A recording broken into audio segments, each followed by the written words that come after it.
Field of 12 after dark. This is day 4 of our marathon conference preview spectacular shows. We're doing the ACC tonight. My name is Greg Waddell. We are presented to you as always by BetRivers, and I am joined by a backfield for the ages tonight. We've got Penn State's very own Christian Hackenberg. We've got Clemson running back, national champ Darien Rencher making his Field of 12 debut tonight. Boys, I'm excited. Let's get right into the most exciting part of the episode. We're gonna do our 3 cheers at the top. Give me a figure. This could be a player, a coach, anybody involved in ACC football. Give me someone you are most excited for this season and why. All right, I'm going first. Look, here we are. If you're an ACC fan, you know this kid because he literally came out of nowhere. He's running over everybody, all of everybody from Syracuse. Sean Tucker, running back, went crazy last year. My favorite thing about him, though, is he tweets after every game how pleased he is with his performance. He'll, like, random. He'd be like, I'm so pleased with my performance. I had 16 carries for 200 yards. Even though we won, we lost. Like, no, I'm not joking. I think he has an NIL deal which says I'm pleased. So my most exciting figure for the ACC this year is Sean Tucker, running back. Cheers. His post-game tweets. I'll drink to that. Hack, who you got? So, I mean, it's hard to follow that up, but I think I'm gonna go more traditional. I'm really excited for my guy Brennan Armstrong down at UVA this year. I think he's got a ton of weapons coming back. There's a little bit of question marks up front in the offensive line for me, but I think there's enough juice outside, and his ability to spit the ball is going to be good. So I'm really excited for my guy Brennan Armstrong down there to have a good year and hopefully set himself up nicely for a future NFL career. Bro, I'll drink to that because I've become a part Who's fan because of Coach Elliott. So I'll drink. There you go. Cheers. All right. Well, if we got the running back pick in the running back, we got the quarterback pick in the quarterback, I feel obligated to pick a different figure, quote unquote. So I'm going to go the coach route here, boys. Okay. Talk to me. I'm going to do a cheeky little, like, half happy cheers, half grumpy cheers to my old Big Ten pal, Pat Narduzzi. Okay. For those who don't know, I'm a Big Ten guy, Michigan State graduate. Pat Narduzzi was my defensive coordinator when I was in school. He made some interesting comments coming back for the Big Ten this year. We're going to get to that and a lot more tonight. So I'll start off with a cheers to you, Pat Narduzzi. Cheers. There's a lot to talk about tonight, boys. We have, of course, your own Clemson Tigers. We're going to lead with them in just a few minutes. You know, are they back? They had what most schools would consider a great year, maybe a down year for them. They're still the betting favorite by far. I'll bring the betting numbers out. We've got new coaches in this conference. We've got Mario Cristobal at Miami after 5 years at Oregon making his debut. There are a ton of teams in this conference that I genuinely believe that they can compete this season, and they're not crazy for it. There's not a lot of power conferences in this sport that you can say that about. I think this conference is going to be one of the most hotly contested ones out there. And the biggest reason why, boys, it's your position, Hack. It's the quarterback spot. Let's just start there. I'm going to throw it to you first, Hack, because like I said, This is your spot. Is this the best conference for quarterbacks in the country? I wouldn't say the best conference. I think there's a lot of talent out there, but this conference is very intriguing. I think there's some guys who have shown what they can do last year. One of the guys was the guy I toasted, and Brennan Armstrong. I think Devin Leary came on very strong.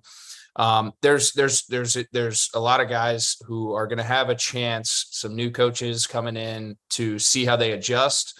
And realistically speaking, I think this is a very wide open conference. Even with Clemson, I think it's still a wide open conference because they have a lot to prove to me in terms of adjustment. That's tentatively saying also looking at their track record. I think Clemson, obviously talent-wise, looking at their roster, they should be where they are, but a lot of change, a lot of turnover. I think this is going to be the most challenging year for Dabo in his career and his tenure at Clemson, just with the change. So I'm looking forward to seeing it, but definitely a conference to watch if you're interested in quarterback play, because there's a lot of good quarterback play top to bottom.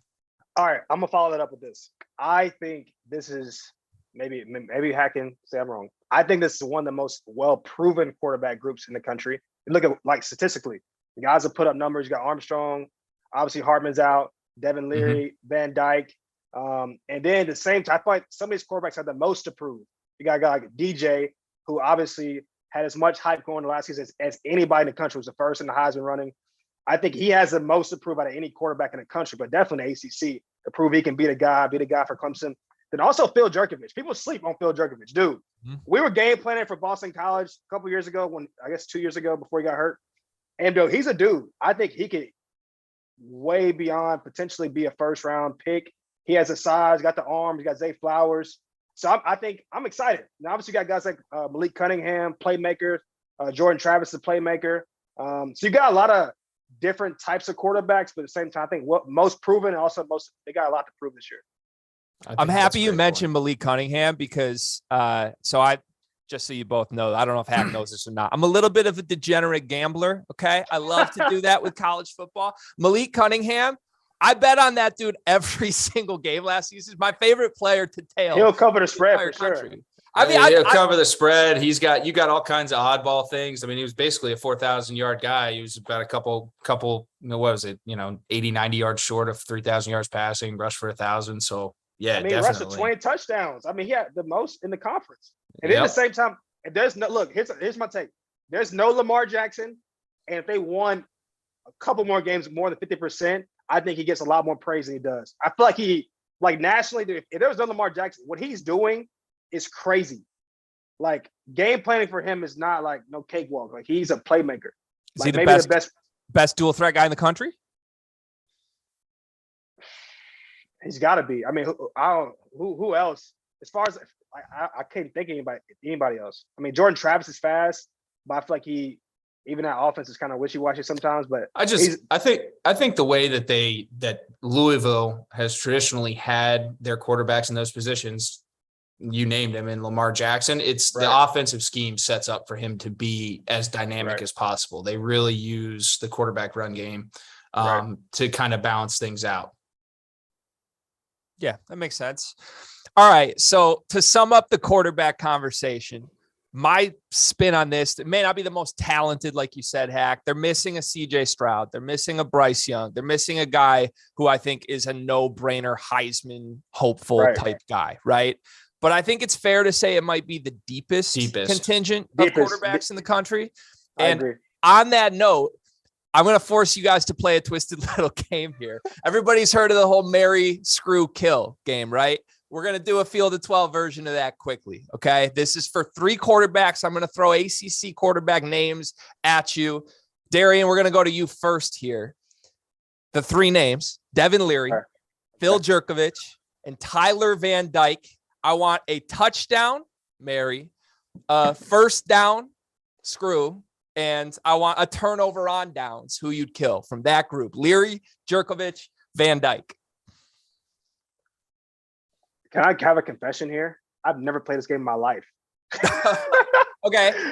Hack, do you want to demonstrate? Hack knows the game. Hack, do me the honors, please. Yeah, I will. I think Leary for the touchdown, Van Dyke for the first down, and Jerkovich for the kill. And that's not a dig at Jerkovich, but I think what I saw last year, I think the surrounding cast, supporting cast for those 3, I think that's how I would lay it out.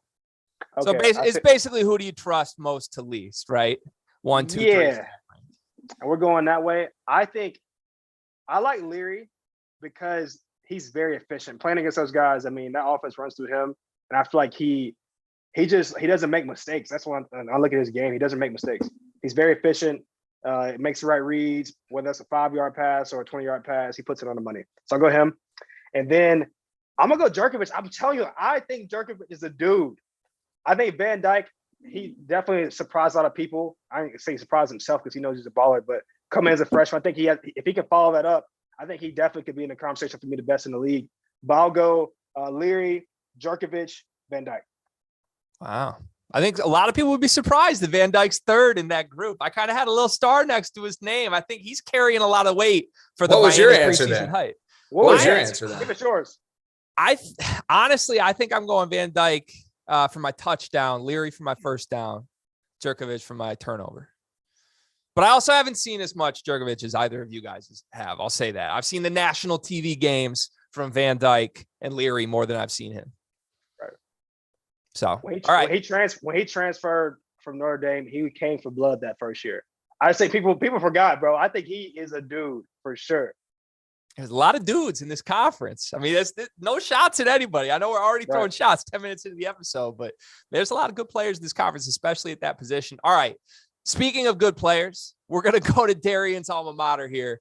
We're going to go to Clemson. Right now at our partner BetRivers, Clemson is minus 152 to win this conference. So for non-bettors out there, that basically means they're a runaway favorite. There are only 2 other teams in the entire country in power conferences that you have to lay a minus number, meaning you have to bet more money than you'll win to place a bet on them to win their conference. It's Alabama and Ohio State. I mean, powerhouses that have sort of historically year after year won those conferences. And Clemson is definitely that, as you know very well, Darien. I mean, we're talking 10 games or more have been won by this program 11 years in a row. The problem is last season was the most losses Clemson's had since 2014. You were there up close and personal. What's the biggest difference of why Clemson did run into some struggles last year? And do you think that's going to carry into this season? Last year was the perfect storm. And you speak of like a big thing, like a mantra in our program is the 10 wins in the last 11 seasons. And I was a part of senior class. I almost put that in jeopardy because Coach Swain says he loves every team. But I promise you, I feel like he would have disowned us if we didn't get that 10th win this year. And we got it the last game, the bowl game. So, I mean, it could have went either way. And Hack said something earlier. He thinks this season will be his most challenging year. I think last year was Coach Swain's most challenging year. As well, a down year at Clemson's 10 wins, I feel like a lot of teams will pay big money to have a down year. And so on that point, I think last year could have easily been a 6-6 year. We were 4-3. We lost to Pitt. And that locker room, I haven't felt like that. I was there for 6 years, way too long. I haven't felt like that in my entire career. And so I think last year, the leadership, his leadership, the culture of the program was on display more than ever because a lot of teams folded in those moments when they were 4-3 and then like the season went downhill. We kind of rallied back together, got our 10th win, wasn't able to accomplish a lot of goals, but neither here nor there. And so I think going to this year, we look at a lot of reasons we struggle. Obviously, quarterback play is the biggest point. Offensive line, there was no cohesion, no depth there. Receivers, we couldn't stay healthy. The defense has been the bright spot. And I think the momentum from last year is going to be multiplied with this year's team. I mean, they might not they might. They have the best defensive line, defensive ends, and D tackles in the country. They're too deep. I feel like all those guys will play on Sunday. Maybe let's mark it down here. We'll do the research in like a year or two. They're too deep. We'll play on Sundays at some point. They'll get a shot. And then look at the running back room. I think they got 3 guys in there that are special. Like not just backups, like all 3 of those guys can play. You got Shipley, Kobe Pace, Phil Maffa. The biggest question mark is the quarterback situation. And I'll say this about DJ. Obviously did not live up to the hype of being a Heisman coming off his freshman year. But nobody in that team ever questioned his commitment. And so that's where I hope he can put it all together this year and be the player that it would be different too if nobody saw it. Bro, you do not go to Notre Dame and accidentally throw for 420 yards. You tell, I don't know if Hack can say that as a quarterback, you don't accidentally do those things. You don't come back Boston College and rally back and win those games as a freshman. Like those aren't accidental things. You are a baller. And so hopefully this year, which we'd love to see, is him put it all together. But at the same time, Coach Swinney's got insurance this year. Last year, we didn't have that. You got Cade Klubnik coming in. You got his first transfer to the portal. Hunter Johnson was a former 5-star. You got 3 5-stars in that quarterback room. And so somebody's got to get the job done. I think that's the biggest question mark going to this year. And it's another Clemson championship in my opinion. I think last year makes it fun for the ACC to see Pitt win one, to see North Carolina State get a win over us. I think it's Clemson all the way for sure. That's the team seemed close last year too at times, right? They opened the season with a 7-point loss to the eventual national champion. So we learned our lesson. Look, I don't know who makes these schedules. We win that game. I think a lot of things are different. That put a lot of ghosts in our head last year. You look at our schedule this year. I think we're starting out. We got Georgia Tech. We got a couple. I'm gonna say cakewalk games, but you know what I'm saying. Just get some momentum going. Like let's get. Momentum's. Yeah. Hack, you said at the front that you're not necessarily buying that this door is closed for the middle pack teams to potentially sneak in, and they can't compete with a team like Clemson this year. Is this just home cooking from Darien here? No, I don't think it is. I think historically speaking, I mean, you could go back. This is way before my time, Darien's time. I mean, this goes back into the 90s and 80s. Like, Clemson has historically always had an extremely talented roster. Right. And I think what Dabo has found success in is he's finally started to put these guys in really good situations consistently. He's had consistency within this program.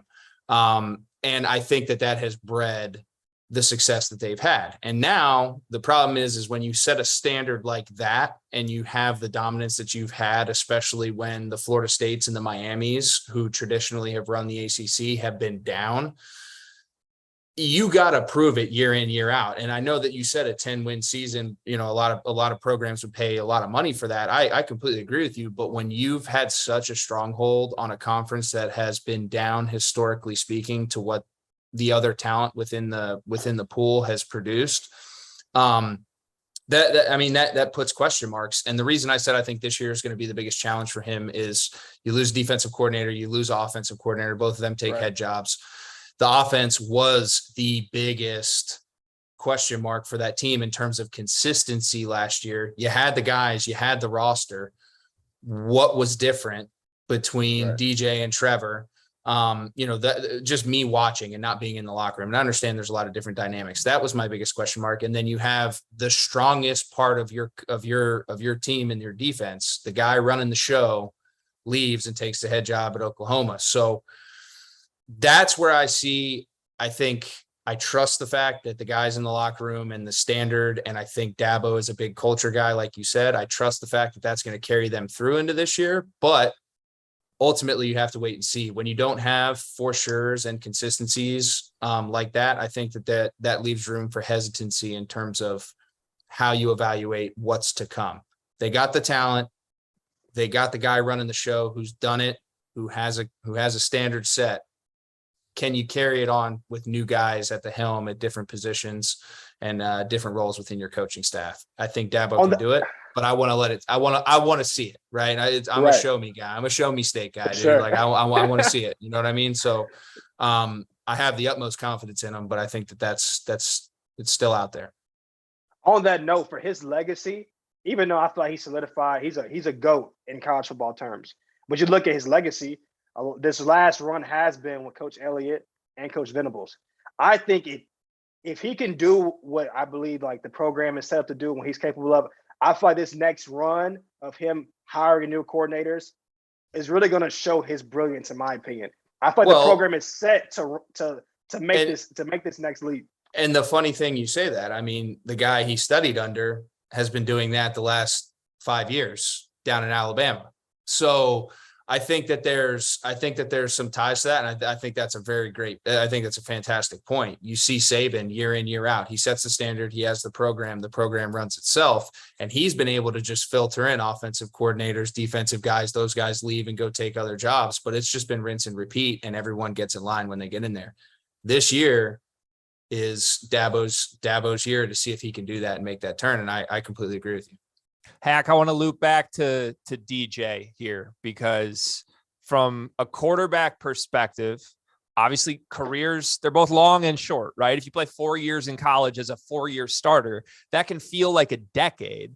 But at the same time, you snap your fingers and it's done. You know very well there's ups and downs. Fan bases can be critical. They can be harsh, especially when you've shown it 1 year, and then maybe the team as a whole hits some obstacles, and maybe your plays part of that or not. But now there's a new face, and there's a highly touted new face, and it's a face that the coaching staff in Cade Klubnik is saying will play this season. They're saying it's DJ's job, but they are saying there will be opportunities for Cade to play.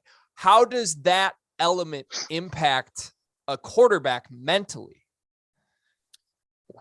Well, I think that there's two directions that it can, and whichever direction you choose really tells what type of guy you have, if that makes sense. I think if I'm DJ going into this, I think his freshman year, he had opportunities to step in similar to Cade on his heels right now with Trevor.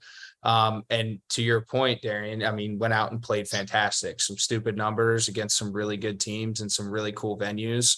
And that ultimately set his expectations and his bar, right, what I believe, too high for somebody. When you look at the field of work that he actually did, it was what, 2-3 games his freshman year that he played? Yeah, like two full games. Yeah, so he played 2 full games his freshman year. That's a very small sample size to set the astronomical expectations, but that's the nature of the beast. That's the nature of college football in today's world, in today's society. People crave it, and ultimately, if you show something, you got to continue to do that. Right.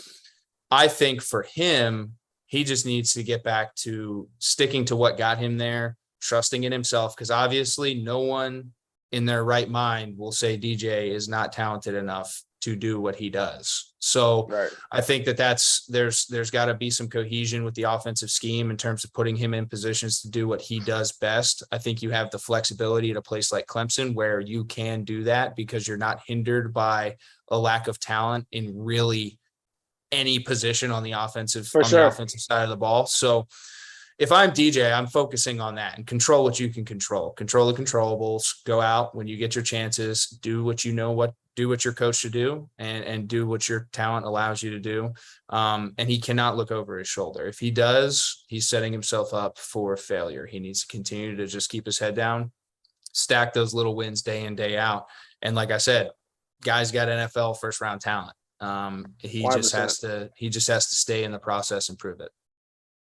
Yeah. And to your point on expectations, at this time a year ago, if you went to our friends at BetRivers and tried to place a futures bet on who to win the Heisman, DJ's odds were right in line, equal with Bryce Young. He was a bigger favorite than CJ Stroud was at this time last season. So, I mean, no one doubts the talent. He's got some work to do to get back up there. All right, we'll end the Clemson segment on this, guys.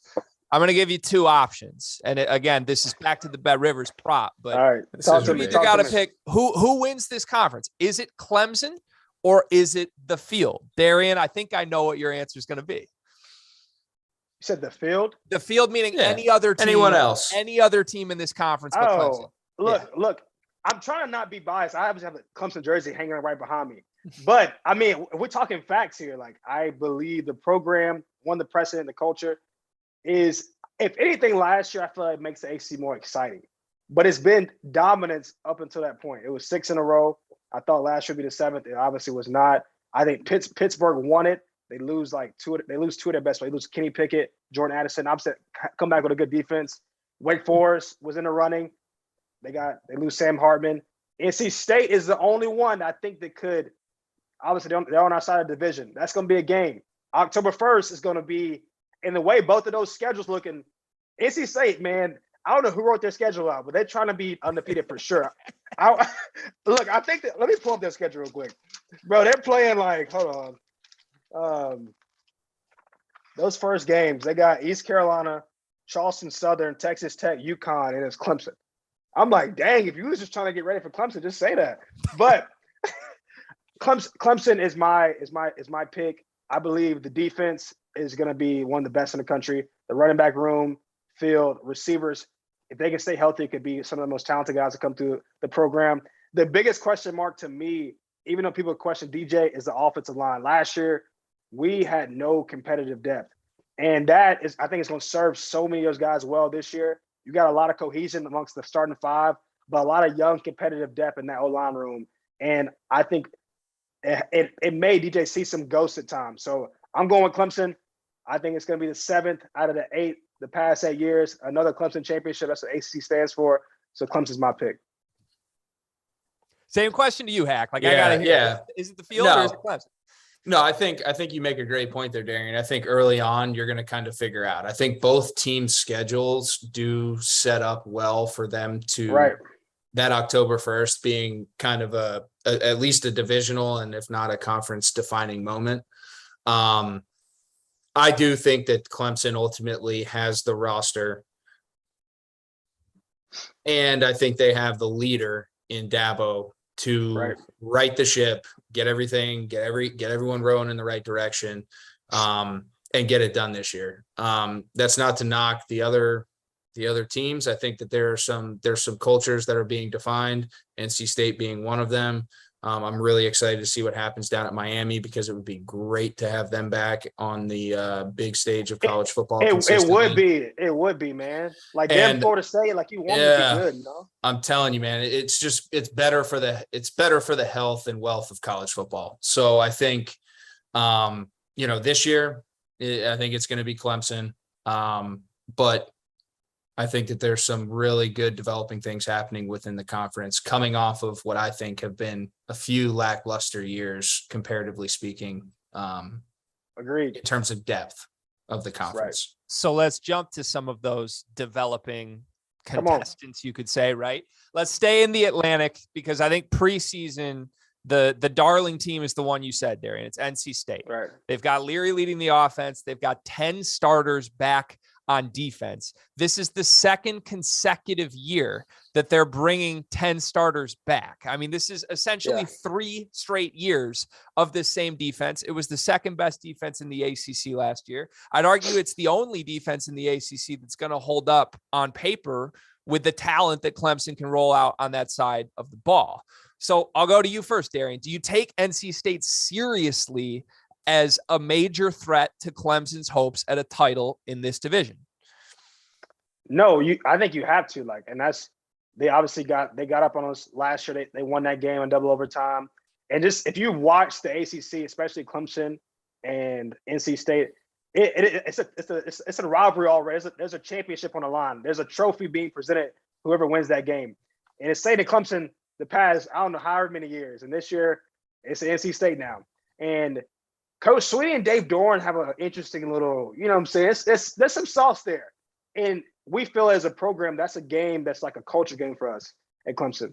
Like, we know going to that game, it's a little rowdy. NC State fans they're diehards. The Pack, they're going to let you know, they're going to talk, they're going to chirp, and you like that. And so there's a lot right there that I think is good for the conference. And then, like I said, last year, them getting that win, to me, like Hack was saying, it really takes their program to that next level, because that's kind of been the kind of a threshold point for them to, they can get over this point. They're now solidified to where what other limits do they have? So they beat Clemson. So their next goal is to win a conference championship. And I know that's what Dave Doran's preaching to his guys. You've already beat them. Let's go all the way this year. And so I think they definitely present a threat. And in the middle of the season, I mean, that game, to me, looking at both schedules, will decide who's in Charlotte this year on our side of the Atlantic. Yeah. So I'm excited. No, I agree with you. I think NC State, and my biggest question is especially when you have a team like that who really came out of nowhere last year. Devin really hadn't proved himself as a consistent guy pulling the trigger up into that point. But they had a lot of emerging talent around him. That defense continued to stack wins and get better and better and better. I'm looking forward to see if they can take that step of becoming not what Dabo's trying to become, but now trying to solidify themselves as a consistent contender in a conference that really has been begging for a consistent contender outside of Clemson, South Carolina. So I think, obviously right now heading into it, they got the tools offensively, the defense, like you said, Greg, returning 10 starters. That's invaluable. It's something that, fans may not appreciate, but people who've been in locker rooms really know what that means. You start to know how a guy's going to react versus a certain route concept and things of that nature. There's a lot of just minutia in the game that they can really, that experience, pays dividends for. So I'm excited to see how it happens. And like I said, I'm going to have October 1st circled, and I am going to be really excited watching that football game, because I think I think to your point, Darien, it's going to define that side of the conference. For sure. One question I have with NC State, obviously the experience on paper, and not even on paper, on the field, is a massive element of this team in a positive way. This team, I think, also might see some ghosts in some bad ways here, because if you look at last season, they were this close. 1-point loss at Miami, 3-point loss at Wake Forest. They had the Clemson win, but I mean, at some point, like we kind of talked about this in other conferences with teams like last year. Jake Butt said it with Michigan. Like they finally had to slay Goliath. Is there an element with this team just in their history that maybe could be worrisome heading into this season of how they can close out close games with all the same faces back there in? To my knowledge, being a part of a program that kind of gets over that threshold, it's like one thing to think you can do it. And then like last year, I don't know if they finally did it. So I feel like now they're going to show they believe they can. And I mean, Hack knows sometimes as a program, we're trying to get over that threshold. You put so much into one game that you lose track of everything else. It's like you finally get this win. And you're like, dang, I got to go play 4 other games I didn't prepare for. So you make your whole season, your whole offseason geared towards this one game. And so that's kind of how I feel like some of those losses for them were. They like finally beat Clemson, but then when it was time to go seal the deal at other places, the focus wasn't there. The killer instinct wasn't there. And so this year, I mean, like I said, that October 1st game is going to be huge. But to me, what's going to define the program even more are the games not Clemson. Because can you go win every week, week in and week out, on the road, at home? That's what makes you not a good program, but a great program and a true contender in this conference. Yeah. All right. Let's do a quick reset here for anybody watching at home. This is the Field of 12 After Dark. We are going to be here all season long doing live shows, post-game reactions, midweek stuff every single day of the week. You'll be able to listen to us. You'll be able to watch us on the YouTube channel. If you are watching us now on YouTube, make sure you like, comment, subscribe so you can see more of Darien, Hack, myself, and all the other faces here at the Field of 12. We're about to jump into a group of teams in this Atlantic Division that I think all are intriguing and maybe a good half to a full step behind the 2 teams we just talked about. But like I said at the top of this, they all have reasons to believe that they can elevate up those pods, as Hack would like to say. One of them is Wake Forest, and we're going to go in depth on them in just a moment here. But first, our very own Trevor Knight was able to sit down with their defensive end, Rondell Bothroyd, and here's that interview.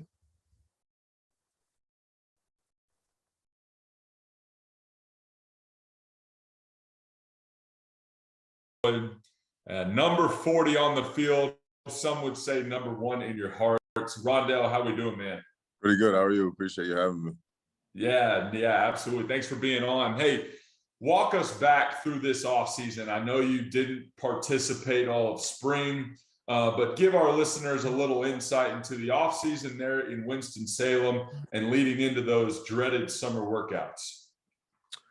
Yeah, it sucks I didn't play in the spring, but I got a labrum surgery. So just had to recover all season, lifted a lot, did a lot of legs. So my legs are a little stronger. And then getting back in the summer workouts was definitely fun, getting back with the guys because I missed all that team time with the guys. So it felt a little weird just because I didn't know the defense as well as they did. But yeah, the summer workouts it's always a grind, but it's always fun. It's definitely not dreaded. They're hard, but it's fun. It's fun to get work in and know that you're working for the guy next to you and the other guys on the other side of the ball. No doubt. I remember from my playing days, summer workouts were always the hardest time of the year. We used to do these stadium runs that multiple guys would throw up each and every week. Oh, yeah. Give us a little insight. What is one of those things there at Wake Forest that they make you guys go through that it's just the dreaded activity every single summer? It's not the summer. We have the awakening in the winter, like right before spring practice. And it's just a bunch of drills and like competitions, and there's always guys throwing up every day. It's like a 5 a.m. wake up. It's not even that long. It's like a quick, like either you're conditioned or you're not. You either throw up or you're dead after. No doubt. Yeah, it's not for the weary, that's for sure. Let me ask you this, kind of switching to the football side of things. You had an awesome year last year, 16.5 tackles for loss. You really became a force to be reckoned with on that defense. And you guys had a great year, 11-3 overall, went to the ACC title game and came up just short. How do you guys build this offseason and coming into fall camp on the campaign you had in 2021 to go to bigger and better things here in 2022? Yeah. I mean, it's a theme we have. I know you probably heard it. We all say it a lot, but mindset just not getting complacent because we were good last year. It really means nothing. Like being in the coaches poll for the first time in however long, just not letting that noise get in the locker room, not letting that noise stop you from doing like an extra rep or doing less reps, and just knowing that just because we were good last year could mean we could go 0-12 or 0 whatever this year, or we could win a national championship. You know, it's just coming to work every day and being the same person every day. No doubt. So, I mean, I'm sure your head coach, Dave Clawson, is driving a lot of that culture. Talk about you and your relationship with your head coach, what he means to you and how he's driving the culture there at Wake Forest. Yeah, he's the culture he created here is amazing, just because, and seeing it go from even my freshman year 4 or 5 years ago, I think we weren't that good, and then seeing it to where it is now, ACC championship game. It's cool to see just what he's done with the program. Because he talked about this yesterday, actually, that one of the most important things to him as a head coach is culture, and he never wants to lose that. And just having good guys in the program, regardless of how good you are at football, he doesn't want like guys that make the program look bad, and that always transfers to the field. And I think it's why that he's been successful and Wake has been successful. That was a great interview from our very own Trevor Knight. While we were watching that interview, we were behind the scenes discussing Wake Forest this season. Obviously, they got some harsh news up front, the loss of Sam Hartman. Our thoughts and our well wishes are with him, that he can make a full recovery and potentially see the field again in his playing career, maybe even this season. But beyond that, I mean, there's a lot of question marks on this team. Yeah. They were a darling last season. I think a lot of things went right for them that, if you flipped a coin, could easily go wrong the next time the exact sequence happened. And yet they found themselves atop this division just a year ago. Hack, you seem skeptical of the Deacs heading into this season. Tell us why. I am. I think, and obviously it's a very unfortunate situation with Sam Hartman, but I think a lot of their success was driven by his play and his ability to give his guys chances down the field. Very explosive offense. I don't think the offense was necessarily consistently sustainable. And then defensively, they just did not do enough for me to say that, and they don't have enough coming back for me to say that there's one part of this offense outside of Sam Hartman or defense that is going to allow them to have the same opportunities they had last year. You know, you said it, Greg, during our little break, the backup quarterback had 2 attempts, or Darien, one of you guys said that. Yeah. The backup quarterback had 2 attempts last year. That is very, very scary, especially when you're dealing with a place, when you're dealing with a place like Wake Forest, who isn't necessarily a destination and has consistently had to scrap and develop talent similar to like the Northwesterns of the world. They have to develop talent over time. They do, Hack, but you and I both are from Big Ten country. That seems like a little bit of a pot shot at Wake Forest here, man. Are we're really putting them in the Northwestern pod, to use your own term? Are they in that pod? Listen, I think when you talk about it, it's very hard. And like I said, I think it was a great year last year, but with Sam Hartman down and a lot of question marks, I think that this team is going to have much more of an uphill battle this year than they think. I second that take. I'm, as an ACC guy, I am proud of the leap they made as a program, because Dave Clawson has been a stand-up guy, and for them to finally get over that hump, even for them as a program they went 11-3. Wake Forest was ranked number 10 in the country when it came to Death Valley this year. Even though it was a usual occurrence in the game, they still, I mean, for them to be that, it's still like hats off to them, kudos to them. But to that point, you look at their season, especially defensively, like Hack was saying, they gave up 30+ points 7 times. And they had a bunch of shootout games. And it's some of those games, you watch those plays, you watch until like the last 5 minutes of the game where it could go either way. And so for them to have that many games come that close, they won it because of leadership. And you lose your best leader going into the season, I personally don't think their team is going to be able to make that leap during those games when it comes down to crunch time. You need a leadership. You need a guy like Sam Hartman rallying the troops. you don't have that. I don't know if Wake Forest is 11-3. And so I'm not sold on them falling off this season with another Cinderella year. I think if they could be above 50% team, get into a bowl game, get into a bowl game again, just continue to make it competitive. I think that's what that program is. But they could prove us both wrong and come back and follow it up with another 10-win season. Who knows? But if I'm betting, I'm not taking that bet. Well, I'm betting, so I appreciate the answer. I don't think I'm going there. Look, this team, 13 starters are back, but that included Sam Hartman on paper. And first of all, a lot of dudes are back in this conference across the board. Like, we can go through team by team. A lot of these teams have like 9 starters back on one side of the ball. Wake Forest doesn't fall into that category. And when your team, I don't want to call them one-dimensional, but like when they went into games last year knowing that they had to score 49 points to win a ball game against. Yeah. We don't need to throw names of other programs out there, but we knew that's how Wake Forest went out and wanted to win games, even against the bad teams on their schedule. Right. And then you lose the one guy who was capable of going out and winning that way. I'm very skeptical of what that does, even mentally and emotionally, for a program heading into a season. So it'll be fascinating to watch. There are 3 other teams, though, who I think are right on Wake Forest heels, if not in the same group with them. That would be Louisville, that'd be Boston College, and that would be Florida State. And it wouldn't shock me. They're in the pod. They're in the pod. They're in the pod, right? It wouldn't shock me to see any of these 3 teams jump up a pod or cement themselves at the bottom of this division. So let's all take a turn, I guess. Darien, we'll start with you. Which of those 3 teams do you have the most confidence in to jump up a pod and compete in this division? You gave me Louisville, BC, and Florida State. Yep. I'm more confident in Wake Forest than I am Louisville. We'll go that take just because of just the culture and the program. I think. Look, I don't know why I'm such a Boston College fan today.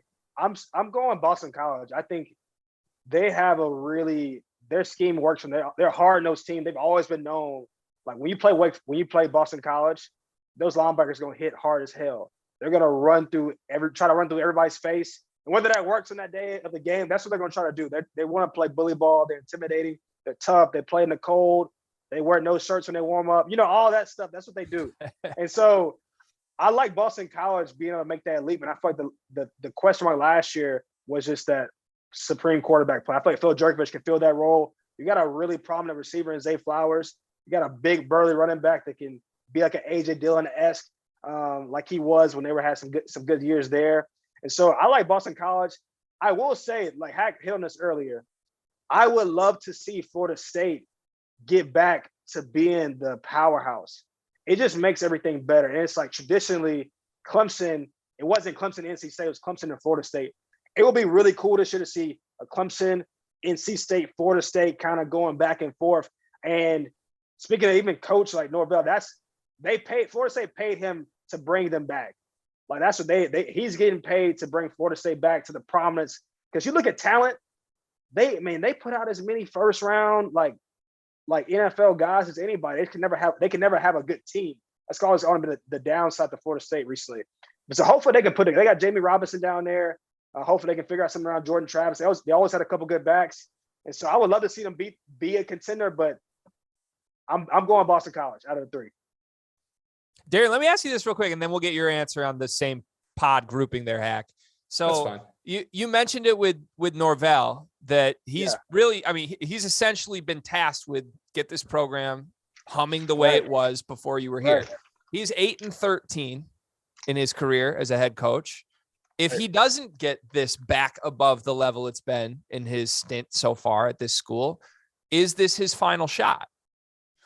They put Willie Taggart on a short leash. So, I don't know if he's going to get any, you had 3 years, and it's not even 50% right now. So I think to me this year, if they need a couple big culture wins. What I mean by that, they need to beat a Clemson. They need to beat an NC State.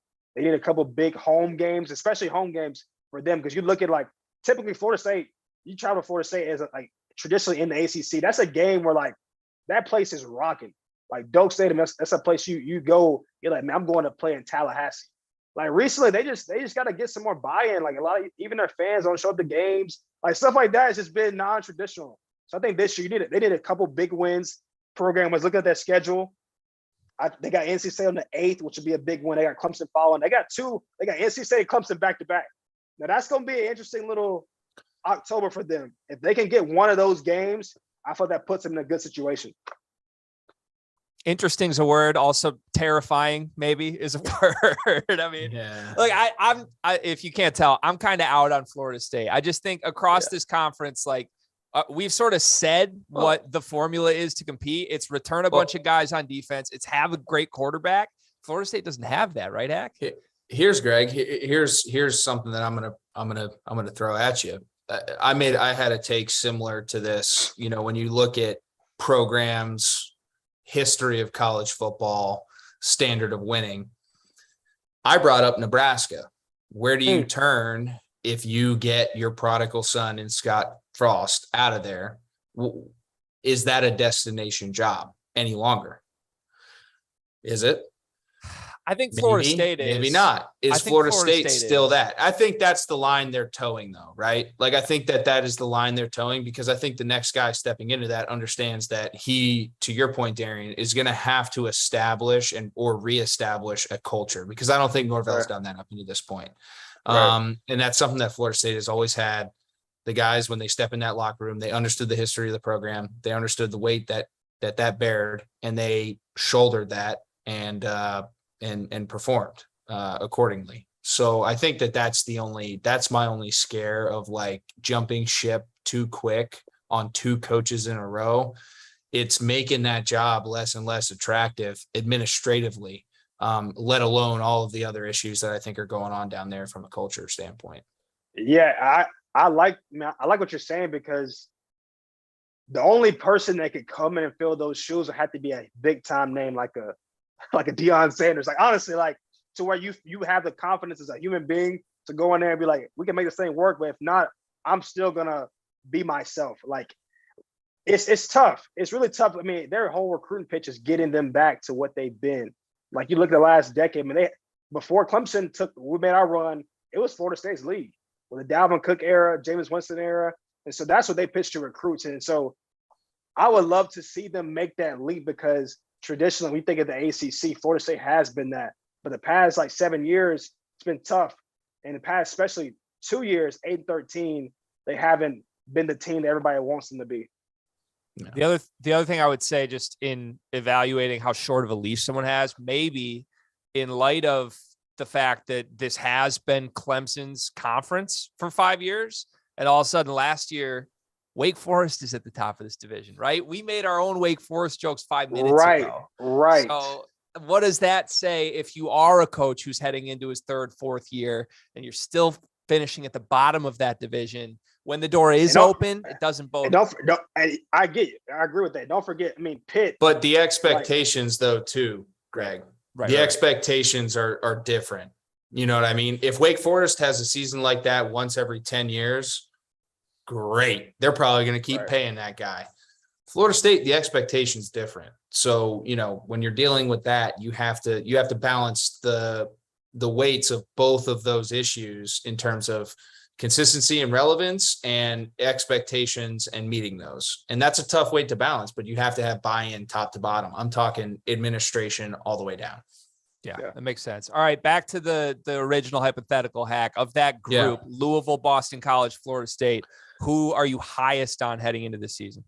I actually agree with Darien. I think I'm a little bit old school. I think the fundamentals of football, although there's a lot of flash and all this other stuff in, fads continue to go, but being able to run the football and defense carries.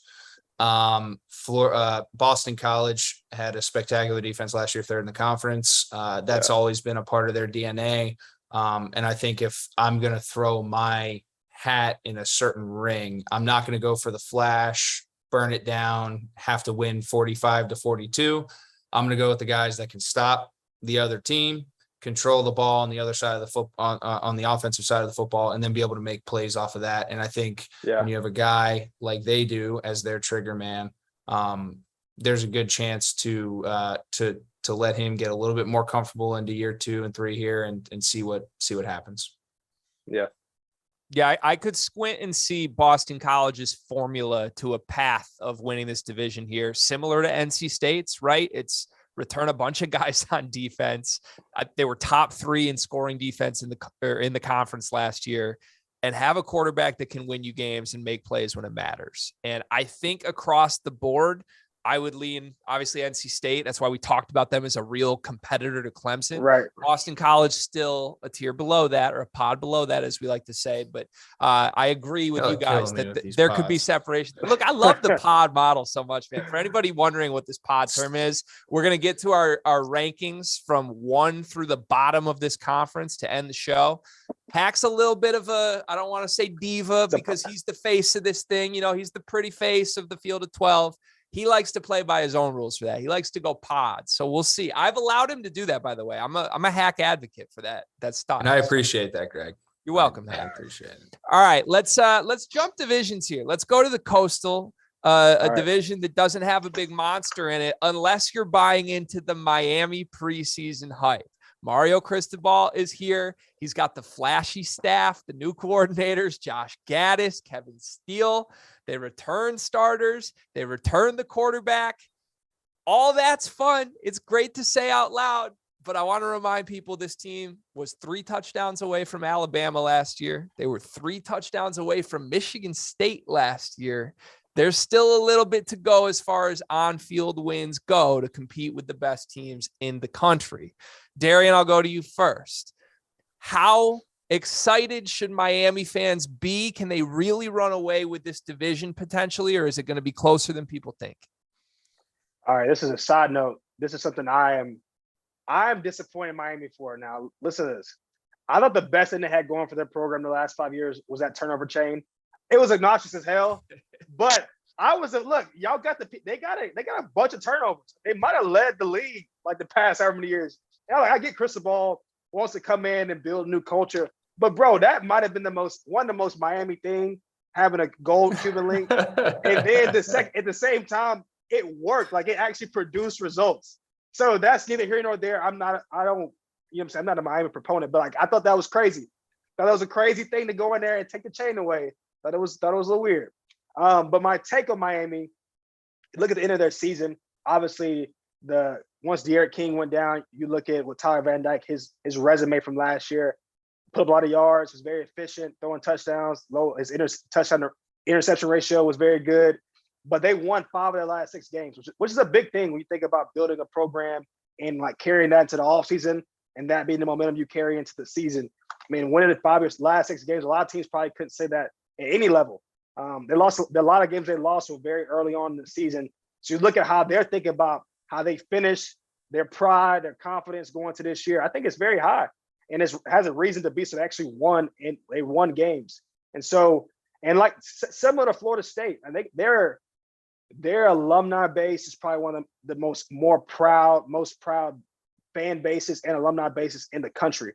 You look at the amount of NFL talent they've had, the persona, the celebrity status. And so everybody wants to see those guys, the U, be back. Even when they won the ACC championship, I guess that was 2017. That was one of the best years they've had the last 5 years. And so I think their administration, everybody wants to see them get back. So that's why they paid Cristobal the money, brought him in, a big time hire. And so, I mean, they have the momentum. They got the culture, it seems like, in Cristobal, and they got the expectation, at least the pride, to go out there and do it. But can they do it? Who knows? But Tyler Van Dyke, he's a better quarterback than De'Aaron King was. I think De'Aaron King was a great playmaker.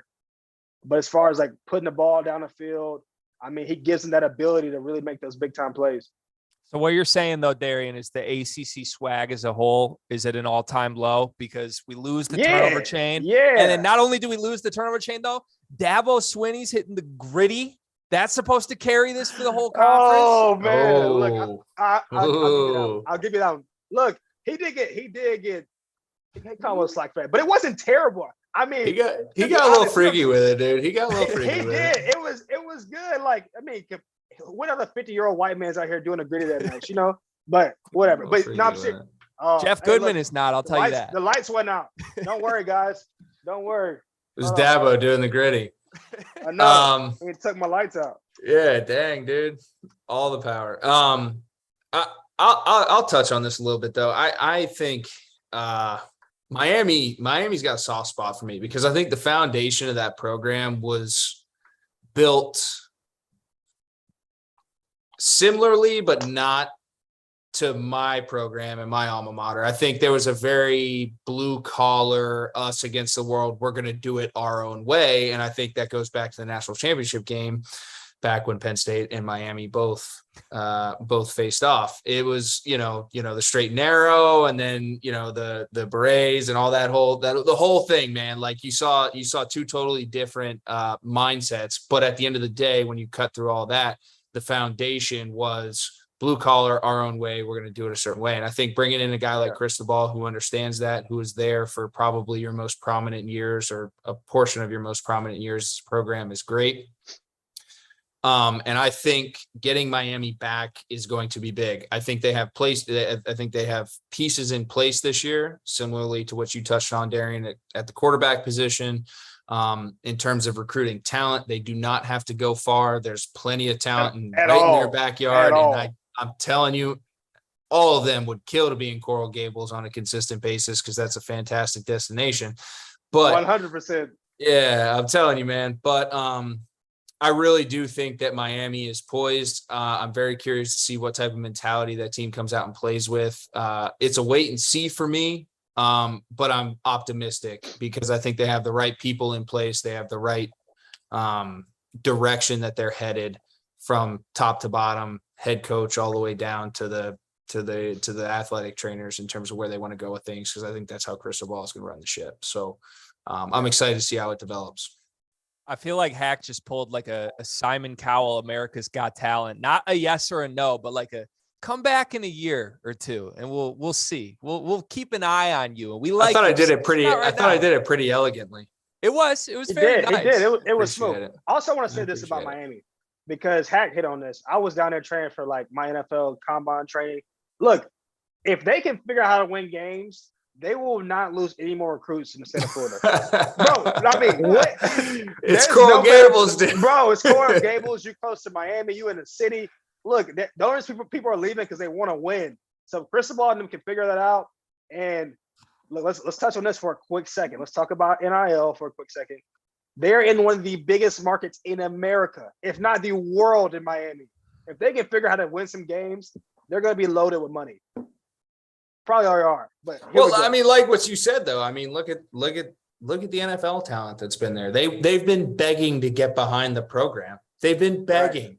And they haven't had it. And now they finally have one of their own in Mario. I think it's the perfect storm, man. If they can put together a solid year this year and then continue to build on it with another good recruiting class, watch out. You might be back. Yeah. John Ruiz, Field of 12. Phone lines are open. Call us if you want to partner. I mean, we are right here, wide open. All right, let's move to other teams in the Coastal here. Look, I'll be honest. It was who I cheers to at the start of the show. I'm going to try to put my personal resentment aside here. But the team who thinks that they're next in line is the Pittsburgh Panthers and Pat Narduzzi. I mean, the man said, quote, unquote, if Michigan State's one of the best Big Ten teams, let's go to the Big Ten and win it every year, unquote. That's a real thing he said just weeks ago. This team has won more than 8 games in a season once in 7 years with Pat Narduzzi as the head coach in the ACC. Hack. I mean, I'm not the only. He doesn't even own the state. He doesn't even own the state of Pennsylvania. He doesn't even own the state of Pennsylvania. So, and there's a Big Ten school in the state of Pennsylvania. So, I find that very hard to believe, to say that he's going to now go and just skip State College and try to get into Michigan and then rub heads into Ohio. There's no way, dude. No shot. Sounds like a quick case of amnesia. One good, look. Let's call it a state.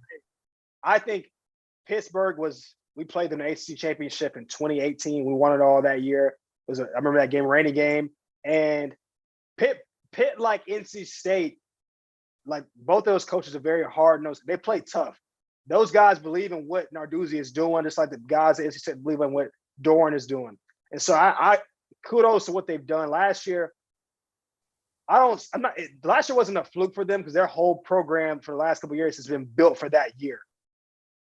But to say that, I don't know if they can follow it up because a lot of talent they had, a lot of guys they were putting in, especially like Kenny Pickett was an extremely good talent. I mean, obviously, and I feel like he's going to have a great NFL career. You look at Jordan Addison, Kenny Pickett's gone, Jordan Addison's gone. They returned a good running back there. But I feel like that was, they had waited their entire careers to finally make that leap. Similar to Sam Hartman at Wake Forest. You kind of come in as freshman, they paint the picture, they give you the vision. Here's what we want you to be in 3 or 4 years. We're gonna run the league, and they did it. They literally did it. But the question is, is there another Kenny Pickett? Who's gonna play quarterback? Can you get another Biletnikoff person? Their defense is gonna be good. Don't get me wrong, the defense is gonna be good. But there's a lot of question marks to where like I'm not sold. I think the Jalen Addison thing is the example that you need. If Jalen Addison was at Ohio State and won the Biletnikoff, he's not leaving Ohio State to go to USC. Right. I don't care. I don't care how much money they're no, you're right. Like, you're right. My thing is you got a guy that leaves the program to go to another destination school. You lose your quarterback. Pitt just isn't sustainable to me. I don't think it's an attractable enough location. I just don't know if they have enough buy-in. I don't know what it is, but they are in that, to your point, Darien, get a great recruiting class, develop them over 2 or 3 years, take your lumps, and then hope that you get 2 to 3 good years out of them, and then start that process all over again. Similar to Iowa, similar to Northwestern. There's certain geographical things that play into that. And if Narduzzi would just own that, great. But to say that he could go in and compete in the Big Ten East consistently, week in, week out, that is insanity. That's one of the best divisions in college football. He should be thankful Western Michigan's not in the Big Ten East because, Pitt lost to Western Michigan last season, Hack. I mean, again, there's a little bit of delusion here. Yeah. And to that point, the point you just made about Jordan Addison is, to me, it goes both ways for culture. I think him leaving, to me, like you said, if you win the Biletnikoff, like what kid is winning the? That's like when you basically won one of the best awards of you. Like you dream about that. Why would you leave the school that put you on? To me, so that's a bad look for culture. In the same vein, I think a lot of guys, I've seen stuff from Pitt from throughout the summer. They've kind of rallied in the opposite way of like, no, we're Pitt. Like he left, which is good. We're gonna band together stronger than ever. And so we'll see. I mean, they got a lot of momentum. They got the belief, like you said, it's a program you want to see. They beat Clemson. They won the ACC championship. They got a trophy. They got hardware now to showcase what their program can do. But like you said, I see them as a developmental program. They haven't, recruiting wise, I don't think they've gotten to the point they can just reload each and every year. They got their one good year. Narduzzi will be hired for the next 4 or 5 years because he brought him an ACC championship. Got a nice extension. Right, which hats off to him. But can they reload this year and be another ACC championship contender? I don't think so. So my thing with the Coastal is that I'm desperately looking up and down this division, looking for a team that I can talk myself into. So I'll be honest, I don't think I can get there with Miami. Like you said, Hack, give it a year. I want to see what this team does in year one with Cristobal. I don't think this is a year they're just going to run through the ACC.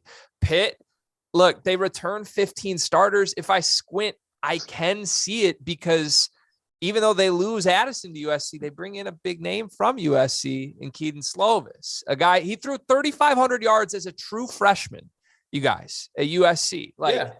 He could be that guy, right? Could he step in to pick his shoes, Hack? But they lose the offensive coordinator who goes to Nebraska. So there's a lot of things that go into it, man. Like, I don't know. He might be able to, but I mean, I would have stick my neck out here. And backyard where I grew up, I think offensively, this is kind of the perfect storm, Wake Forest type situation down in Charlottesville this year for this side of the division. I think Brennan Armstrong. I like this. I like where you're going. Coming back. I like where you're going. My biggest points of contention at the University of Virginia is defensively, can they step it up a notch? And really, it's just a notch. Can you create some more turnovers and give Brennan some short fields in that offense? And then from an offensive line standpoint, can you give him enough of a running game to be able to command a little bit more attention in that box and allow those guys outside who they have coming back, they might have one of the best receiving cores in the ACC from a talent standpoint. No doubt. And allow those guys to go out and make plays, man. I think in this division, the University of Virginia, if they can overcome the offensive line and the defense can step it up a notch, they might be my sleeper, like Wake Forest Cinderella story pick in that side of the division. You know what? I'm trying to be biased on the show because my former running backs coach for 5 years, Tony Elliott, just got the job there. And I've kind of been oblivious to scheduling throughout the years because I feel like Clemson, we just be whoever we play, whatever. But last year kind of woke me up to that. We lost to Georgia first game. But scheduling matters, especially to a school like Virginia. You look at last year, they were 2-2 first 4 games. In a program like that, I feel like it's easy to get your spirits broken because like you believe all summer, and then you go in, you're 2-2, and it's kind of like, man, it's the same year all over again. It's just easy to kind of go back into that same whole old mindset. song and dance. Yeah. Yep. After a coach who comes in there, he's hyping you up because obviously you have to do that at a school like Virginia. Get these guys riled up. Hey, this is going to be the year. It's going to be the year. This year they open up with Richmond. They go to Illinois, who they beat last year. They got ODU at home. They go to Syracuse and go to Duke. Those are their first 5 games. And they got a lot of belief with Coach Elliott, the new culture he's bringing in, which I think those guys, if they're not going to be anything else, they're going to be detailed. That's one thing. That was a mantra of his running back room and his offense. We were very detailed. No matter what happened, we were detailed and we were going to communicate. And so I think that bringing those things, whether on the defensive side or offensive side, will be critical to their success. And so if they can come out and potentially be 4-1, 5-0 those first 5 games, I mean, they got Louisville and Georgia Tech after that. First 7 games, Richmond, Illinois, ODU, Syracuse, Duke, Louisville, and Georgia Tech. And then they go to Miami for the 8th game. Those first 7 games, I mean, it's setting up potentially to be, they could make a really good run. And if they get to that point, they have the belief anybody can be beat. Because nobody on that side to me is a powerhouse like NC State. I mean, not a powerhouse, a strong. I'm not calling NC State a powerhouse, a contender, like our side. So I think Miami could be beat. I think North Carolina can be beat. Pittsburgh can be beat. There's a lot of question marks, man. I mean, that side of the division is like, it's a coin flip because your Virginia Tech isn't what Virginia Tech used to be. Your Miami isn't what Miami used to be. North Carolina losing Sam Howell. They got some playmakers outside, question mark at the quarterback position. Defense kind of stunk last year, kind of was underwhelming. They're really undervalued. Like, you don't really know. And I think from a consistency standpoint, guys in Charlottesville should be sitting happy right now, dead red, ready to rip. And this is a point too. So you look at Virginia over the last 5 years. The Virginia was in the ACC championship in 2019. So that was 3 years ago. So there's some guys on that team, seniors, redshirt seniors, that have tasted and seen what it looks like to win that side. And different to our side, usually the person who wins that side is more of like a conquering, demonstrative, like you won, you beat everybody. On that side, it's always like it's a coin flip. It's like this. It's like a 2-way tie here, 3-way tie.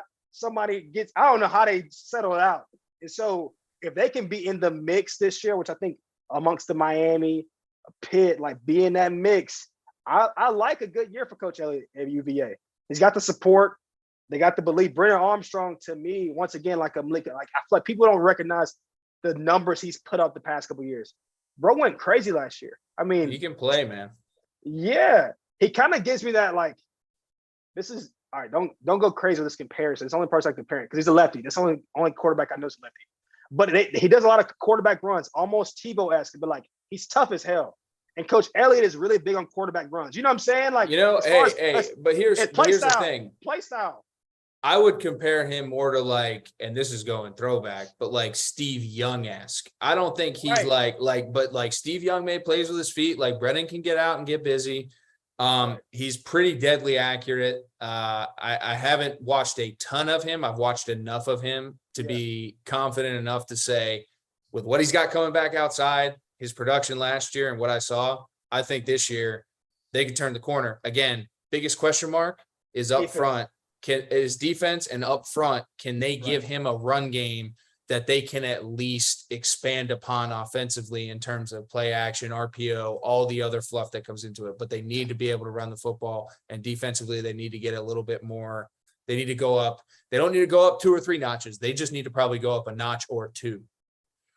Ladies and gentlemen at home watching this, I hope you're enjoying this as much as I am, because I just am sitting back, finishing my whiskey, wondering if Steve Young or Tim Tebow is a more generous comparison for Brennan Armstrong. Right? I genuinely don't know which one's more nice to Brennan Armstrong. I mean, Steve Young had the pro career, right? But Tebow's generational in college. Right. Yeah. You guys are nuts, man. That's what I'm trying to tell you. Come on. What I'm saying is Greg, play style. Hey, Greg, that's the issue though, is people who, when people make comparisons, they immediately go to accolades, what they did, all these things. Right. I'm taking it more as like, when you turn on the tape, you take the number and the name off the back of the jersey and you watch 2 people do things. Right. What does it look like? Are they similar? That's where I drew my comparison. It makes sense. I'll back up my comparison with Tebow. When I see Brennan Armstrong, he's not the type of quarterback that's gonna run out of bounds. Tebow wasn't either. And so that's where when I think of like tough, physical. Lefty, he's a tough kid. Physical. He's tough, and I think middle small town Ohio, like he's a tough kid. And that's what's gonna take them over. I think if they're gonna make that leap this year as a program with the momentum of hiring Coach Elliott, a big time coach with they had a good offense last year. They couldn't stop anybody. So they can put it all together this year. I think they can be in that pod to make that leap. They're not the bottom, they're not the top. They can be in that pod to make the leap. The pod. Hack, of our field of 12 QBs, who's the most likely to not run out of bounds? Is it you? Is it Bryce? Is it Trevor? Who's going to run through a guy instead of ducking out of bounds? I've done it. I know Trevor, all of us have probably done it. And I got enough respect for those guys, man. I think all of us would lower the shoulder if it was 3rd and 12 and we were a yard and a half short. Business decision. We don't make those. We lay it out for the team. Bryce might. But I love Bryce. But Bryce might. Hey, you all got some merchandise to protect. I understand it. I'd respect you either way. I just had to ask. And look, Darien, I know Tony Elliott's your guy, but is it safe to say between the 3 new hires of head coaches in this division, Brent Pry at Virginia Tech, Tony Elliott at Virginia, and John Shire at Duke, is Tony Elliott the best of those 3? You're hilarious, bro. You're hilarious. I just want to know. I'm just curious. Look, no, for sure. If you're watching this at home, we appreciate you. This is the Field of 12 After Dark. We're going to be here all season long. And yes, I see the YouTube chat being like, Greg does football too. You're damn skippy. I do football too. And I'm here all year with my boys, Darien, with Hack, and with the rest of this team. It's going to be a blast. Let's do our rankings, and then let's wrap this show. All right. So we're going to go reverse order, and we're all going to go one by one together through this. So I'll say the number, and then we'll go me, then Darien, then Hack in order here. So 14th, I've got Duke. I second that. I have Duke as well. The Blue Devils. Duke. Are you doing this on the fly? Are we gonna get no? Look, I got my list. My list is written down. So look, set in stone. It's here. This has been. I don't have a pen anymore. This is my list. Okay. Respect. I'm just checking because I know Hack likes to play by his own rules, and I love his own rules. 13th, Georgia Tech. That's crazy. I got Georgia Tech. No joke. I got Georgia Tech at 13. Well, here's what I'm going to say. I'm a pod guy, as it's been established.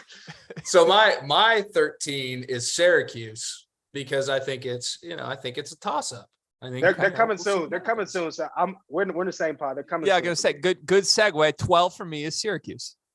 I have Syracuse as well. 12. And 12 for me is Georgia Tech. So we'll just look. It's a great start, boys. Good start. It's a good start. 11, Louisville. I got Virginia Tech. You got Virginia Tech? I'm not sold, bro. Wow. Bro, I got Florida State. BT. Wow. Wow. Yes. Okay. Yes. All right. Let's keep it moving. Because a lot of these names in the middle, I think we're going to have eyebrow raisers here. Number 10 for me is Boston College. I think I'm way lower on them than you guys are. I got them 10. That's crazy. I got Virginia. Look, go Hoos, man. I just gave y'all my pitch. Go Hoos. Wow. Go Who's at 10? Go Hoos. Dang. I got Wake at 10. Now, after all that program building, you're gonna put them at 10.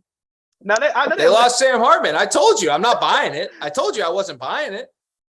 All right. Number 9, Virginia Tech. I got Louisville. Look, I think Malik Cunningham's gonna squeeze out a couple games here. He's freakish. I got Louisville at 9. I got Boston College. Okay. Number 8 for me, Florida State. I got UNC. I think Mac Brown's due for another really good year. He kind of comes every year. It's like every other year for Mac Brown. This is the next year for him. I got Louisville at 8 because I do agree. I think Malik Cunningham can win them some games that they're not supposed to win. Happens every year, baby. Money line. 100. Louisville money line. He's gonna have a crazy stat line a couple games where it's gonna be a shootout. He's gonna do too much that another team wasn't prepared for. All right, into the top half here. Number 7, I've got the Deeks, Wake Forest. I got Florida State, man. I want to see them back, baby. I got Florida State. Similarly, I want to see Virginia Tech back, and I'm supporting my guy Brent Pry. So I got the Hokies at 7, mainly because he's going to bring that lunch pail Bud Foster defensive mentality back there, and he's got my guy Tyler Bowen pulling the trigger on the offensive side of the ball, directing traffic. I think they're headed in a good direction. Where are we at in the pods right now, Hack? Is this still pod 2 all the way down to 13 here? So here's my thing. So like my pod 2. This is definitely pod 2. My pod is like 14 to 10, 11 is kind of like interchangeable. And then from 10 and in this conference to 3 is completely interchangeable. And then pod 1 and the ultimate pod is 1 and 2. And unfortunately, they're both in the same division. Okay. Yeah. Good to know. All right. 6 for me is North Carolina. I agree with Darien. I think we probably should have spent a little more time talking about the Tar Heels. I could see them. We could have. Yeah. Like I told y'all from the jump, I think Jerkovich is a guy. I'm going Boston College. Respect. I respect that. But I'm going 6 at North Carolina. Question mark at the quarterback position. Defense that kind of got their teeth kicked in. We'll see what happens. But I think North Carolina could be in there. But again, pod 2 is all interchangeable. Right. Number 5, Virginia for me. Wow. I like you for that. I really do. Mm-hmm. I like the guts. I like the guts you took to say that. Virginia. Go Hoos, man. Go Hoos. I'm going Wake right here because Dave Clawson, former coach of the year, this year will prove his program. And I say that because, and I'm serious. He built it up, but a part of having a program is literally reloading and then changing pieces. You can't be one-dimensional. And it seems like that is the case. Well, I would love for that not to be his story this year. So we'll see. I got Wake Forest at 5. Hack, how was that poll?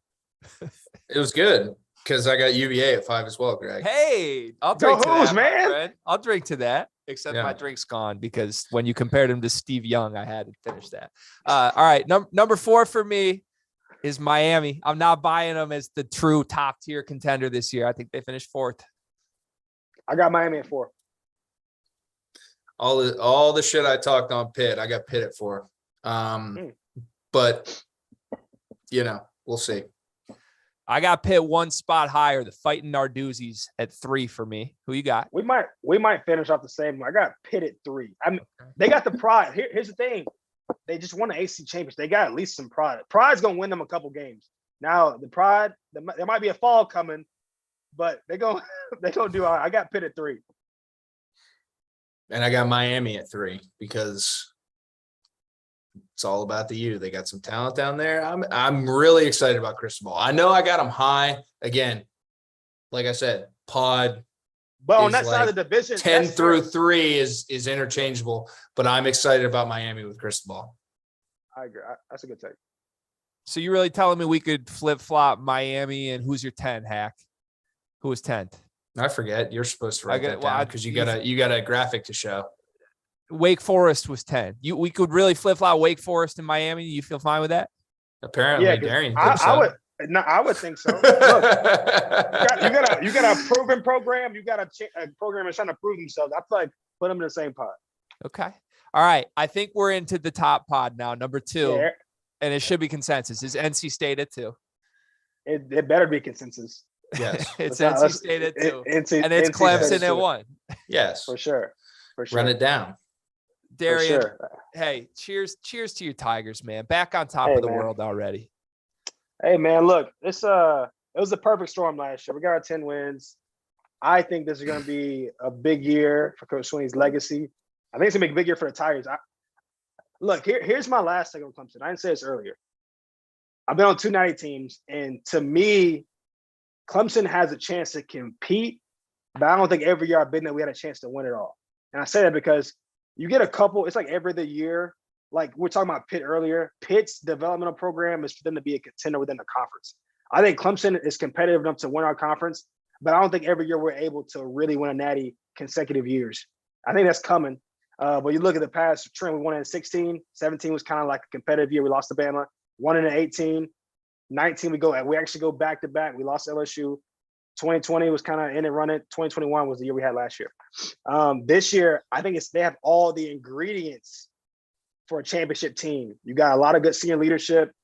You got a really dynamic offense in the making. You got a great defense.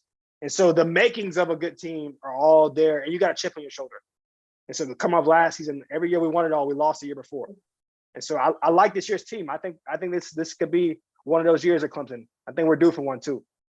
Hey, you dropped that. I've been to 2 natties so casually. Much respect, my friend. That's incredible. That's an incredible. All right, boys. This was fun.